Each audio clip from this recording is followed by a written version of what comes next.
कौम को supreme court के फैसले पे मुबारक हो। पहले दिन से मैं एक बात कर रहा हूँ कि सुप्रीम कोर्ट का फैसला फौरी अमल दरामद होना है, और ये आइन के आर्टिकल 51 और 106 की इंटरप्रिटेशन के हवाले से है। सेक्शन 66 या 104 इलेक्शन एक्ट का कोई लेना देना नहीं है इस बात से, और 12 जुलाई का फैसला बड़ा क्लियर है।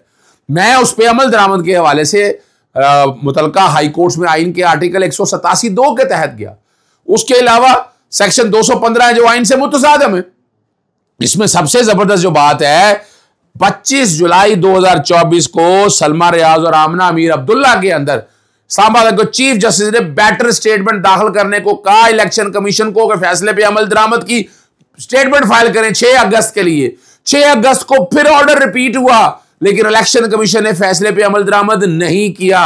उसके बाद लाहौर हाई कोर्ट के अंदर भी मुनीर अहमद की तरफ से पिटीशन चल रही थी। जस्टिस रजा कुरैशी साहब ने 30 अगस्त को ऑर्डर पास किया कि आइन के आर्टिकल 187(2) के तहत 187(2) के तहत इस फैसले पर अमल दरामद करें, लेकिन इलेक्शन कमीशन तौहीन अदालत का मुर्तकब हो चुका है। और सीएम में जो है 7540 और 8139 और 14 सितंबर को 4 सफ़ों और 7 पैरा पर मुश्तमिल ऑर्डर का आखिरी लाइन आपके लिए पढ़ देता हूं, वो बहुत जरूरी है।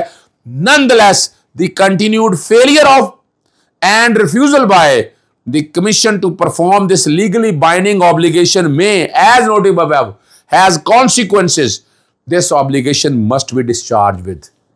अब आप समझिए कॉन्सिक्वेंस का मतलब क्या। आइन का आर्टिकल 204 पढ़ लें। 204 है तौहीन अदालत। इलेक्शन कमीशन 12 जुलाई के बाद जो टाइम दिया हुआ था 6 अगस्त तक का डेडलाइन थी। 6 अगस्त के बाद आज हम 14 सितंबर पहुंच चुके हैं। तौहीन अदालत कर चुका है। इस्लामाबाद हाईकोर्ट का ऑर्डर्स और लाहौर हाईकोर्ट के ऑर्डर ये रिकॉर्ड का हिस्सा हैं। मैं एक अभी फाइनल नोटिस कि तौहीन अदालत में मैं जाने लगा हूं, या आइन के आर्टिकल 187(2) के तहत मैं एक मुतफरक दरखास्त देने लगा हूं इलेक्शन कमीशन को। मैं एक आखिरी दफा लिखने लगा हूं, और मुझे उम्मीद है मैं आज ही सर्विस कराऊंगा इसको।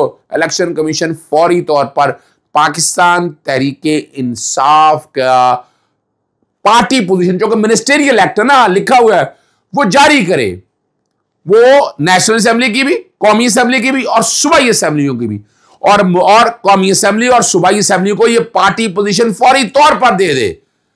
और अब इलेक्शन कमीशन को ये कॉन्सिक्वेंस भुगतने चाहिए। इलेक्शन कमीशन बदनीति पर, malice in law and malice in fact पे अमल दरामद कर रहा है। एक वायलेशन नहीं है, दर्जनों वायलेशन है जो रिकॉर्ड के ऊपर मौजूद है। और जैसे ही फैसला आया है उसके बाद तौहीन अदालत की घंटी बजना शुरू हो गई है।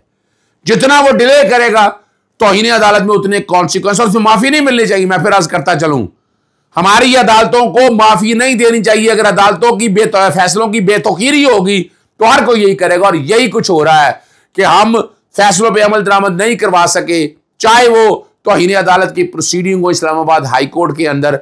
लेकिन ये आपके पास एक बेहतरीन केस है जिसको समझता हूं मैं कि पाकिस्तान तहरीके इंसाफ की सीटें अपनी जगह वापस आ गई हैं। अब आईनी तरामीम के हवाले से जो कुछ होना है वो मैं इस चंक में नहीं बता रहा, वो मैं फिर आपके सामने रखूंगा।